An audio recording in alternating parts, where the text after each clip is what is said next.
Halo, Assalamualaikum warahmatullahi wabarakatuh. How are you today, grade 7? Welcome back to the science class after you do PTS. We start over a new capture, any capture for about matter, density, expansion, and heat. But what we discuss today only matter first. Okay, let's start to discuss the first stats of matter. Jadi kita akan membahas di sini apa sih state of matter itu. State of matter itu adalah perubahan dari wujud benda. Nah, anak-anak ingat dong, state of matter terbagi menjadi the part of a solid, liquid, and gases ya. Jadi ada padat, ada cair, dan ada gas. Nah, classified of a solid is a rigid, fixed shape, and fixed volume. Eh, and can be squeezed ya. Jadinya di sini padat itu dia itu bentuknya tuh benar-benar eh, tidak berubah ya, dan volumenya juga tidak berubah. Rigid di sini itu adalah eh, ibaratnya keras gitu ya. Nah, sementara classified of liquid, not rigid, not fixed shape, and fixed volume. Jadinya dia tidak keras, tidak berbentuk ya, dan dia memiliki volume juga ya, yang volume yang tidak berubah gitu ya. Karena kan tergantung banyak dan tidaknya cairan tersebut. Terus gas, not rigid, berarti dia tidak keras. No fixed shape berarti dia tidak punya bentuk, dan no fixed volume berarti dia juga tidak punya volume. Dan kata lain, si liquid ini kan karena bentuknya ini sesuai dengan tempatnya, sementara gas juga ibaratnya dia menempati semua ruangan gitu yang tapi dia selalu sesuai dengan tempatnya. Sementara kalau liquid ini kan kadang-kadang nggak sesuai karena ada volume tadi banyak atau tidaknya gitu cairan tersebut.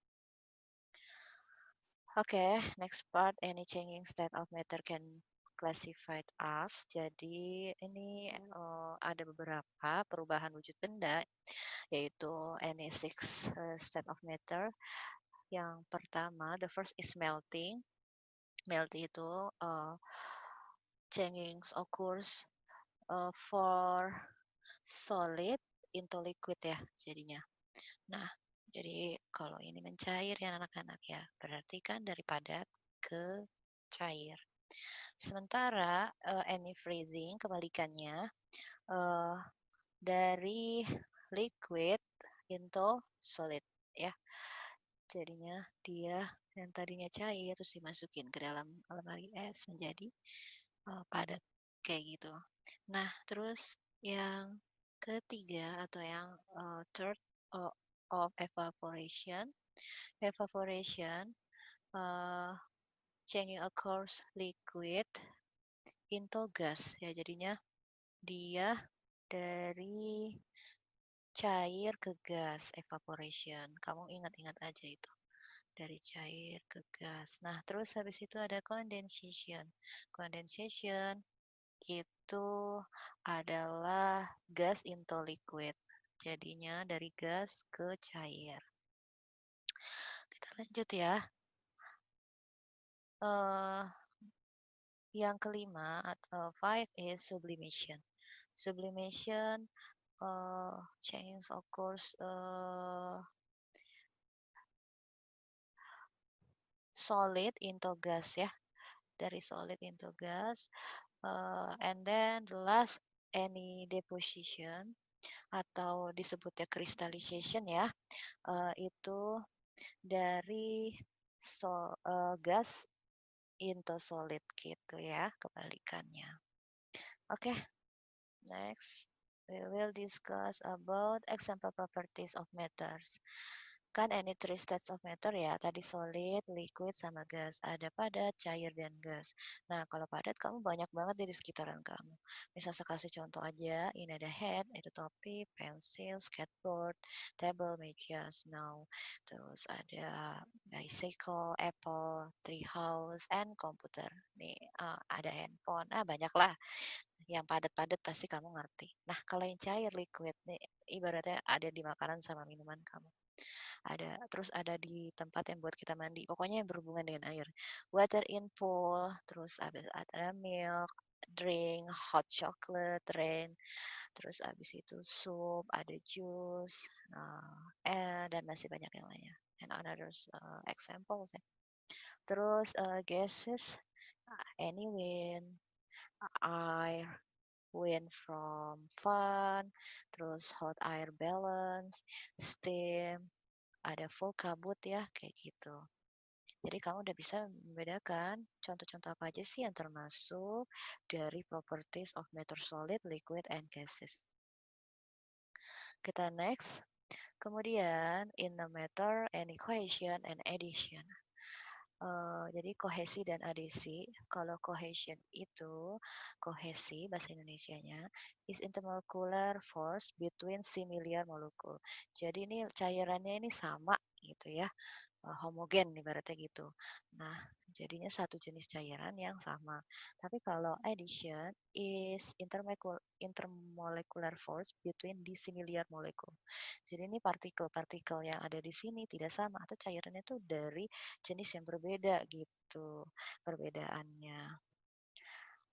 Oke, next we will discuss about physical properties of matter.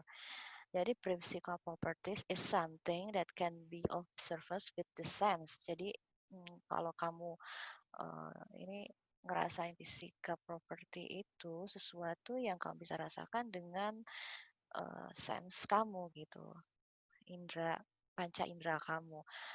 Yang pertama, sementara kalau matter, anything that takes up space. Jadi segala sesuatu yang berhubungan dengan suatu ruangan, berarti gitu. Sekarang kita lihat dulu ya, apa aja sih yang termasuk physical properties of matters itu. Pertama, any color. Ya kan kita bisa melihat color. Color itu ada apa aja banyak ya. Ada color pink, blue, purple, dan etc. lah ya, masih banyak. Terus number two, any size. Size-nya itu ya ada dua doang jenisnya. Any small and large. Terus density. Jadi density itu berhubungan dengan massa sama volume. Mass and volume. Sementara kalau boiling point, kalau kamu berbicara dengan boiling point ya anak-anak, ini tuh ibaratnya, kok ketukar.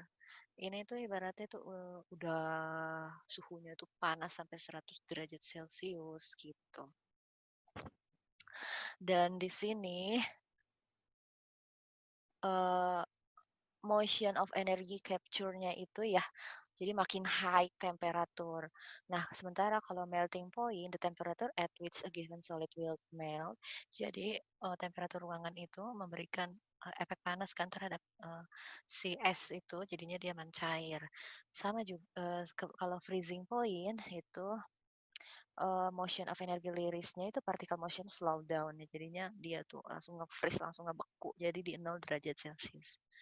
Terus kalau conductivity, energy is transferred by direct contact.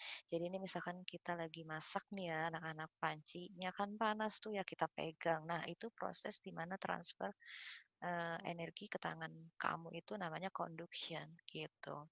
Sementara kalau yang kedelapan itu ada elasticity, and inelastic body is one that does not return to this original shape after the deformation. Nah, jadi itu karena bersifat elastik kan kamu tahu seperti karet yang kamu tarik-tarik, dia akan merubah bentuk yang dari yang pertama sehingga hasil finalnya gitu loh. Misalnya ada drop of bread, jadi kamu lagi menggulung apa? Kok menggulung?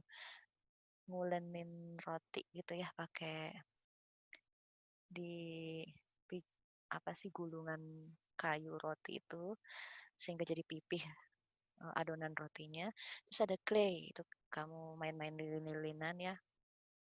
Terus habis itu ada inelastic ball gitu. Oke, and the last any chemical property. Chemical property, itu ada banyak ya sebenarnya, ini bisa saya ngambil cuma, 8 example aja, example for chemical property. Jadi kalau misalkan anak-anak ketemu bahan-bahan yang ada tanda-tanda kayak gini, berarti mengandung senyawa kimia yang apa ibaratnya, sangat berbahaya. Kalau ada tanda eksplosif, berarti dia mudah banget meledak ya, bisa ngebakar, seisi ruangan. Begitu juga oxiding ya, flammable itu mudah, terbakar juga, sementara kalau korosif itu kamu tahu kan mengakibatkan, skin, eee, irritation for for human ya kan. Nah jadinya kayak kulit kita tuh bisa kena iritasi, gatal-gatal gitu, langsung merah, langsung kelupas kalau kena zat kimia ini. Biasanya nih ada di alat-alat laboratorium, kayak apa sih, senyawa kimia yang ada di laboratorium. Makanya kalau itu harus pakai sarung tangan. Terus dangerous for the environment, berarti ini, kalau kita pakai cairan itu, kalau kebuang ke sungai, nah makanya sungainya jadi tercemar. Selanjutnya ada harmful, sama ya itu ya juga ya, eee, panas ya jadinya kayak gitu. Terus, eee, kayak jadi ini efeknya semua berbahaya ya, harmful itu kan ibaratnya ini udah ada tanda berbahaya, terus ini highly flammable ya, ini sama aja sih, mudah terbakar. Ini toxic, very toxic dan iritan. Iritan ini ibaratnya, udah berbahaya ya, sama kayak korosif, toxic itu beracun. Oke, thanks for attention for today. See you next week ya, anak-anak. Bye-bye.